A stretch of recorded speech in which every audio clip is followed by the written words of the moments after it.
নমস্কার বন্ধুরা, আশা করি আপনারা সকলে ভালো আছেন। কাকলি কিচেনে সকলকে স্বাগত।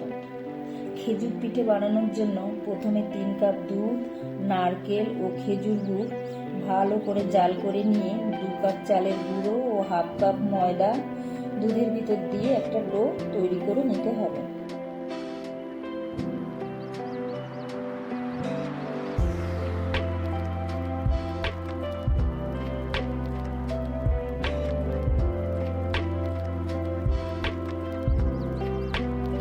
তারপর ডোটাকে ঠান্ডা করে নিয়ে ভালো করে মেখে খেজুরের মতন সেট করে তেলে ভেজে নিলেই তৈরি হয়ে যাবে খেজুর পিঠে। পুরো ভিডিওটি দেখতে হলে চ্যানেলটিকে ভিজিট করুন।